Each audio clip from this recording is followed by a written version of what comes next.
Hello, I'm Rod DeGeorge, and welcome to Musically Speaking. Today we are very fortunate to have the amazingly talented Mr. Andy Wood. Andy covers a ton of musical ground as a solo artist, as well as touring with artists such as Sebastian Bach from Skid Row and Scott Stapp of Creed to country superstars like Rascal Flatts, and currently touring with LoCash. Thank you, Andy, for taking the time to be on the show today. It's definitely a pleasure for us. How are you doing? Oh man, I'm good. It's my pleasure to be here, man. Thank you, man. Let's jump right in and talk a little bit how this all started for you. You grew up playing in the Bluegrass circuit and participating in competitions as a teenager, and maybe even before that. I'm not sure exactly how old you are when you started um, touring the Bluegrass circuit, but could you talk a little bit about that experience and how it shaped you as a working musician today? Yeah, sure. So the back history there is my grandfather got me started with my cousin. My cousin's a fantastic fiddle player. He's currently touring as Travis Tritt's fiddle player, Oh, great. and he and I were the same age. And my granddad, when we started playing when we were probably 5 years old, 6 years old, something like that. I started actually on a mandolin, and my cousin was fiddle, and we started going to contests. Gosh, it seems like as soon as we started playing. We started going. The thing about the contest scene in the bluegrass circuit that's a little different from what I think a lot of our listeners might be having in their mind is in the bluegrass scene, a fiddler's convention or a bluegrass convention will last the course of a weekend. They'll only have contests, on one day.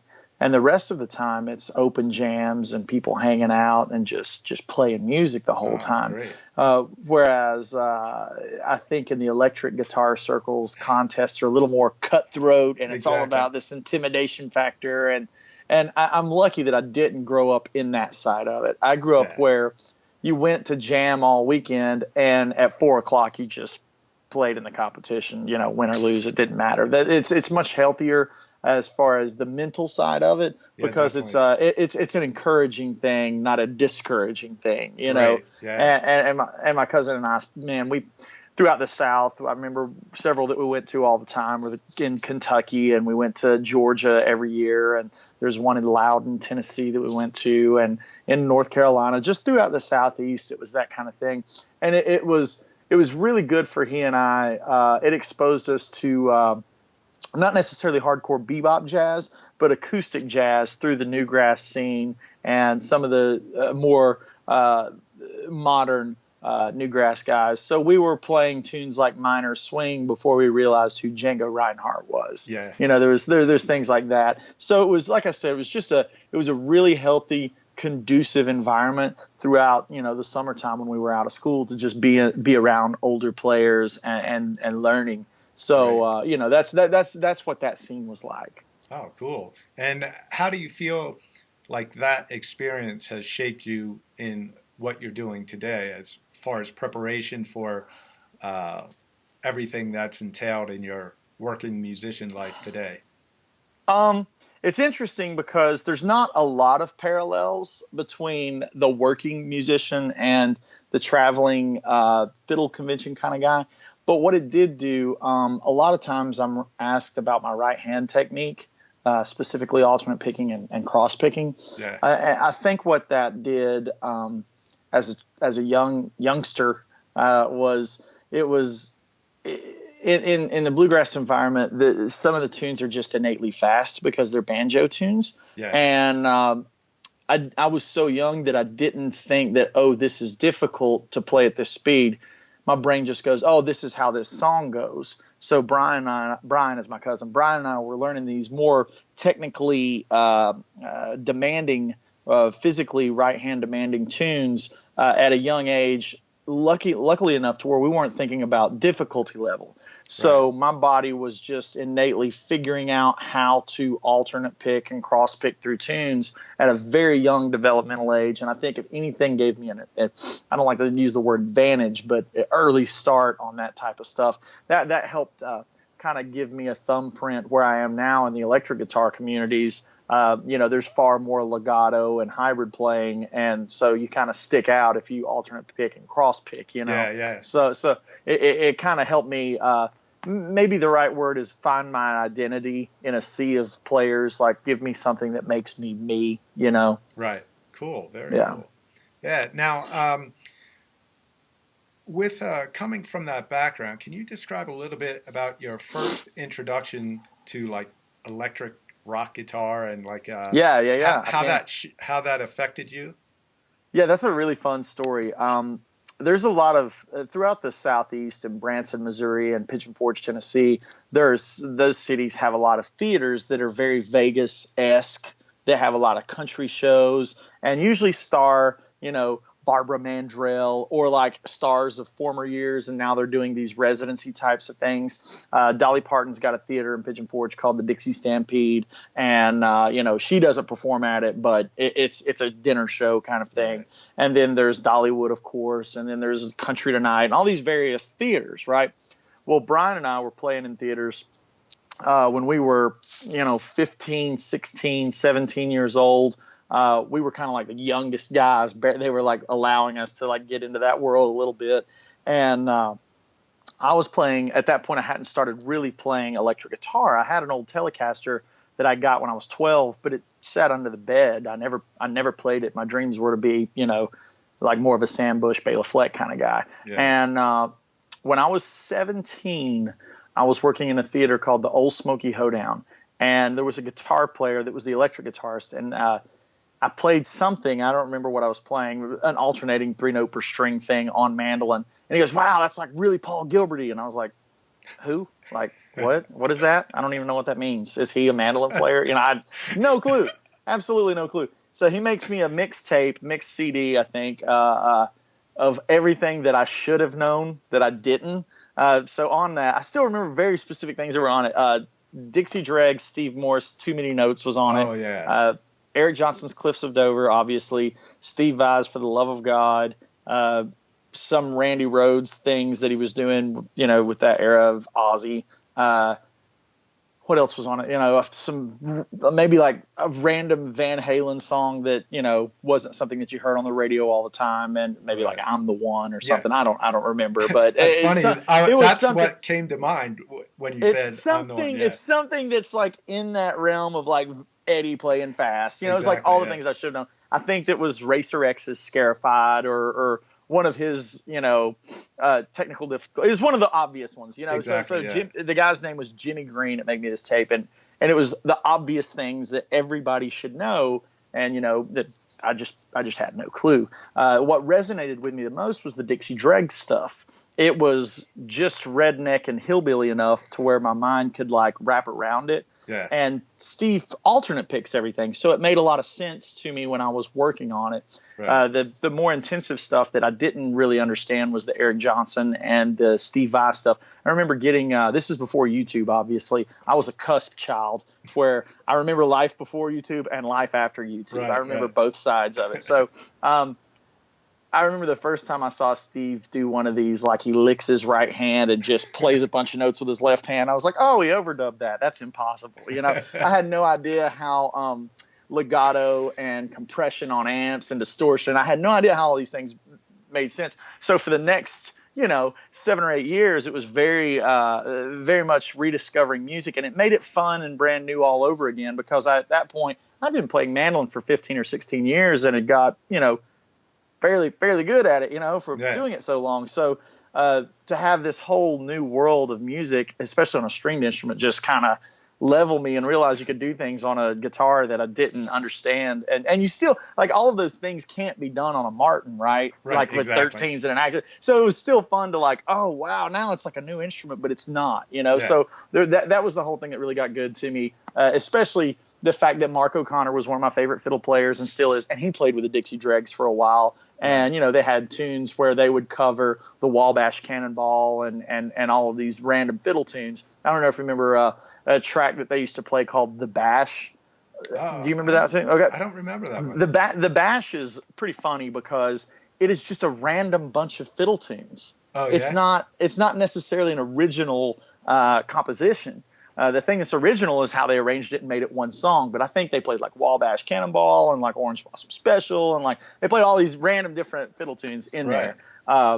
And I think maybe one of your listeners might be able to chime in after we do this and tell us some more information. But I think, if I'm not mistaken, every time they did it, they rearranged it. So the bash was never really the same Wow. thing over and over again. And I really love Steve. And through Steve, I discovered John Petrucci. And, that was really eye-opening to me because of I hadn't really listened to anything that heavy. And then through John Petrucci, I discovered, Kill Switch Engage and, and all these other things. It was like this snowball effect, things that I never listened to because I thought they were like heavy metal. Now I could easily digest because I'd had my gateway drug, so to speak, And I moved on to the harder things in life. That's cool. Yeah, that's definitely an interesting story. Are you still in contact with the guy who gave you that mixtape at all? Actually, yeah. So Jimmy and I, we're Facebook friends, and we speak about once every 6 months. Just nothing too major. I'm gone so much I don't get to catch up and actually spend any quality time with really anybody. But I do keep up with Jimmy, and we'll chit chat on Facebook, share videos and things like that. And so it's really cool. Actually, I turned him on to Sir guitars, and he ended up getting a Sir. And great. The circle goes all the way back around, as they say. Yeah, very cool. Yeah. Now, you're caught between Truth and a Lie CD, which is awesome, by the way. Covers so much ground stylistically, as does your playing. You hear elements of country, bluegrass, swing, gypsy jazz, rock, fusion, all that stuff. Can you talk about how you approach developing such a high level of all these styles? I think it's just curiosity. Every time I heard anything that I liked, I would just kind of dive into it. Here lately, I've rediscovered my love for Western swing. Apparently, my brain doesn't like whatever I'm working for, and then I listen to other things. So when I was working with rock artists, I listened to a lot of jazz and gypsy jazz. Gypsy jazz is fun because I could woodshed some Borelli licks or Django licks or whatever, and then implement them into a metal solo fairly easily due to the harmonic structure of it. Exactly. Yeah. Yeah. So that's fun. The gig I'm on right now is pop country. And there's several moments in the show where we'll be just playing over like a dominant 7 chord or just a 1 chord with a 7th. And it's really, it's nice with Western swing harmony. I can imply some cooler textures because everybody's just sitting on a root and a 5th. Yeah. So if I play a 9th or, any kind of altered tone or a leading tone or something, it's really, really fun to, whatever gig I'm on, to be able to bring something to the table that makes the gig as good as possible. Right. And I try with to answer your question, it's that curiosity thing, man. If I hear anything that catches my ear, I'm like, ooh, I want to figure out how to do that, and obviously there are roadblocks with everybody's playing on where you get to a certain level where it's like, wow, man, I'm never going to be Ted Green, but I still want to grab something from Ted and do that, Yeah. And that's the beauty is like, if you look like at Ted Green, he's never going to do what Eddie Van Halen did. Right. It's like, it's kind of approaching things with the positive aspect of a mental sponge-like state versus I'm trying to figure out who the best is in the world, and there's a best, and trying to be the best. It's like,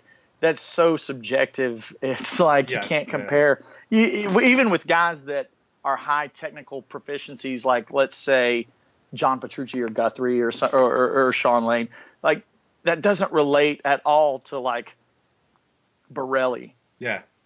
But Borelli is viciously technically powerful. It's like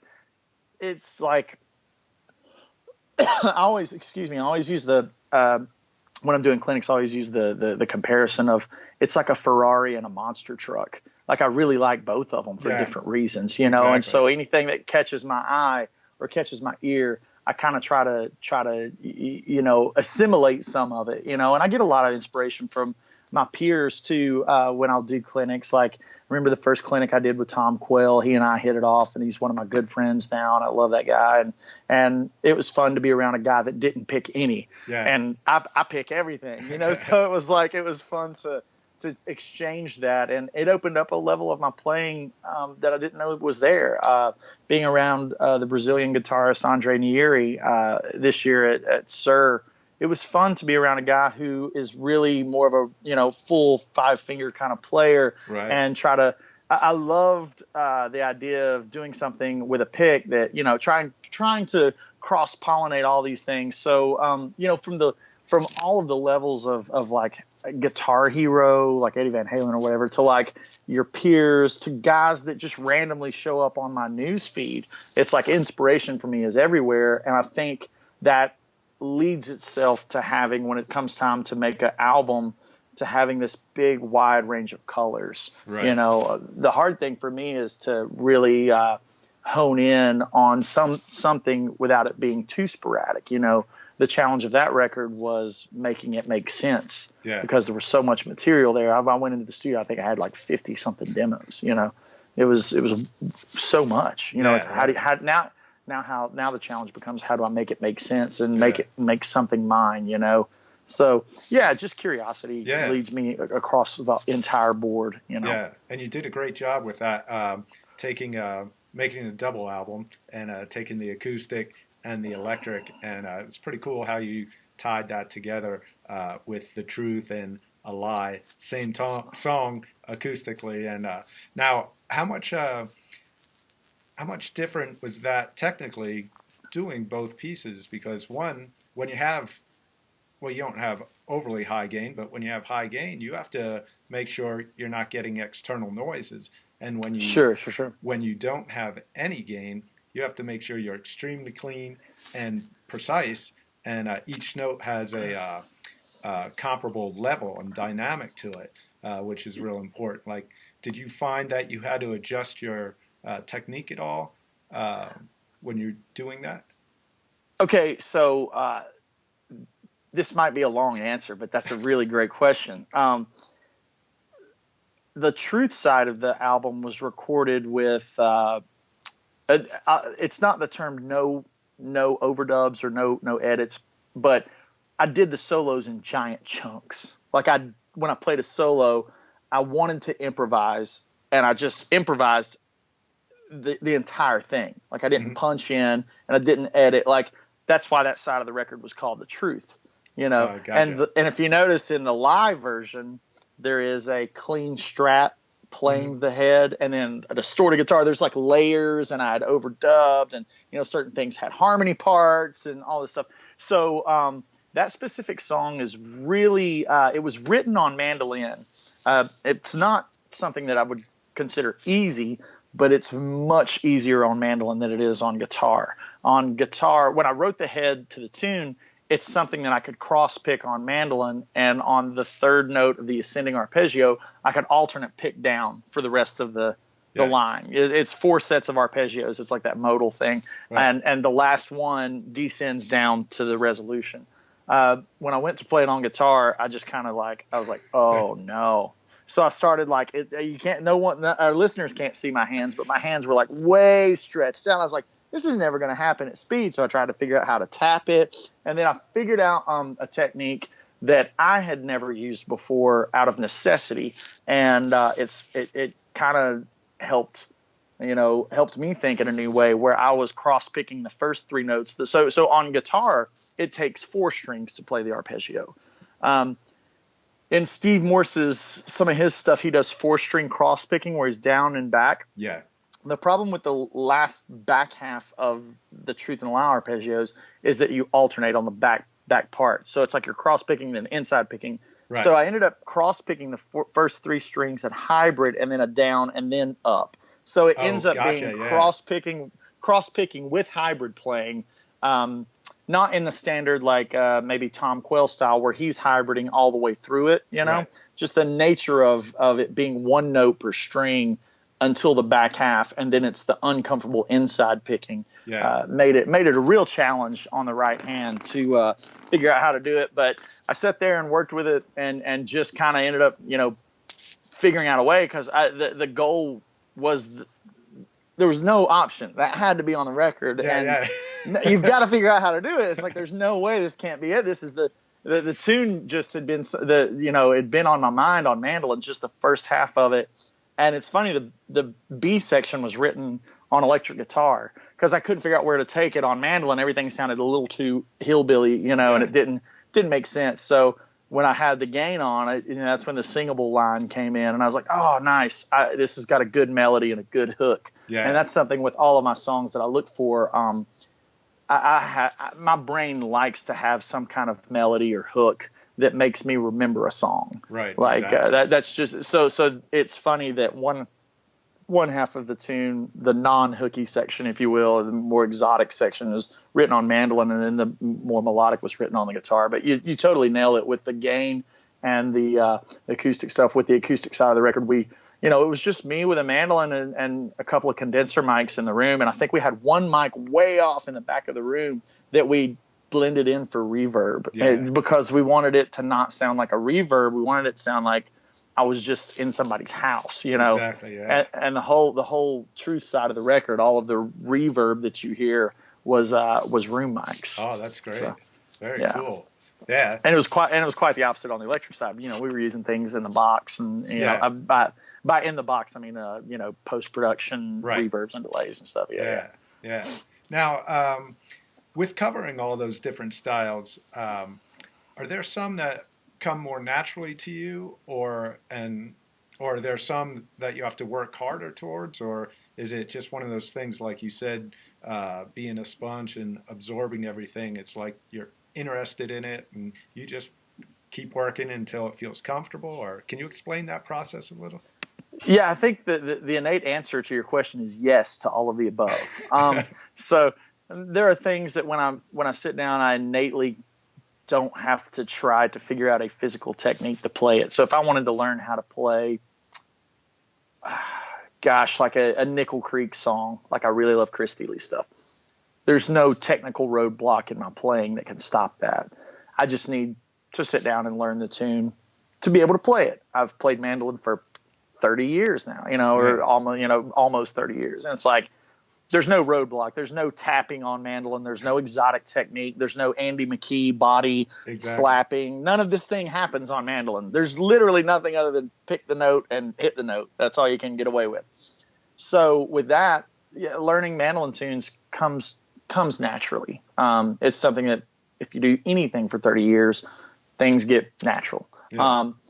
Things are definitely more difficult on a guitar aspect because people have pulled the instrument in so many ways. It's damn near not the same instrument. It's like I said, like an Andy McKee or a Ben Lacey, they play, or a Charlie Hunter. You think about these guys, they're doing all of these different multi-part things. And even those three guys do it in a completely different way. Exactly, Ben Lacey feels more like a drummer when he plays. Andy McKee is actually hitting the body. And Charlie is playing literally bass strings with his thumb. It's like these guys don't even really do it the same way, yet my brain puts those three kind of players in the world of these guys want to do as many parts of the song at the same time as possible. Right. And then you get a guy like Julien Lage or Lage or however you pronounce his last name, that is not that kind of player, but he's a jazz player that's advanced beyond, most jazz guys can even comprehend.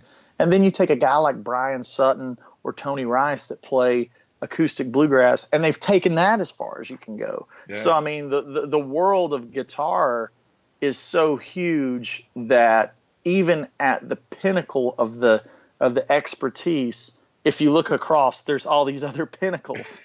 It's like you can't even compare. Comparing Steve Vai to Charlie Hunter is like apples and bicycles. It's not even the same thing. Exactly. With that said, they're both phenomenal. If you ever see Steve Vai live, you leave that show going, "That is crazy! That's the craziest thing I've ever seen." It was so entertaining. He's so theatric. He's so in control of the whammy bar. He's in control of his tone and harmonics. And then if you watch Charlie Hunter play a Jackson 5 tune, it blows your mind because you're like, you don't need a band. Exactly. You've got this one guy that does it all. So it's like, for me, the challenge becomes when I get curious and I want to pretend I'm Steve Vai or Charlie Hunter. I'll sit in my house and, there's a lot of things that I play that I don't do online because it's like, why, But if I see somebody else do it, like I'll work on their thing privately for my own musical happiness. It's like I like to do, some of the multi-part stuff at the same time, play a Stevie Wonder song, but I'm never going to do it because Ben Lacey does it so well. Yeah. I like to turn my distortion to 1,000 and make squeals and dive bombs and stuff, but that's Vi's game. When it comes time to go public with anything that I do, I want something that's mine, Right. So, it's that thing of things are extremely difficult once you start jumping down the rabbit hole of what somebody else's area of expertise is. And I think Ben's a friend of mine. He and I are actually doing a show in April. And, if I were to hand him a mandolin, he would just be like, no, how do you drive this thing? It's the same thing. That's where I think that's where, the world is beautiful and in the musical side of things, not sound like a hippie, but that's what makes it really awesome is like, we're all really smart, but not about the same things. And we're all really dumb, but not about the same things. Exactly. It's like, yeah. I mean, I opened up for Charlie Hunter one time, and my music is more along the lines of Steve Vai or Jason Becker, some world music influences, but more of that rock side. So I've heard him and thought he was amazing, but watching him play, it was him and a drummer, and just the way the brain has to function to coordinate all that stuff is totally different than how someone like Steve Vai would play or something like that. So yeah, there's so many different players. Now I was fortunate enough to interview Andy McKee, and he was saying the same thing. He first got into guitar, but when he first discovered this tapping, harmonics, and melody and bass. Like the Michael Hedges thing, right? Exactly. I think if there's like a root to that, it's like you can't really trace an inventor. Right. But I think Michael was like, that's the first. He was like one of the first guys that like, if you date any kind of printed material, like Michael was doing that stuff a long time ago. It blew your mind. Yeah. And I think it's not only challenging when you go so far down one way, to switch your mindset and brain to digest this and get the coordination. So it's not only the technique, it's also the conceptualizing of hearing a song. Okay, how can I make this work? But yeah, it's so different. Like you said, the electric guitar has so many peaks of amazing players. Acoustic does too. Like if you look at just the acoustic world, like Paco de Lucia, the way he plays is so alien to the way that Brian Sutton or Tony Rice play. Yeah. But it's not like anybody that could say one's better than the other. That doesn't make sense to me. That's like saying my favorite is Paco or my favorite is Brian Sutton or I like this better. But to just say, Al Di Meola is better than Andy McKee, I'm like, that doesn't make any sense. Exactly. That's not better. Better's not the word, you know? Yeah, so, I agree 100%, man. Yeah. Now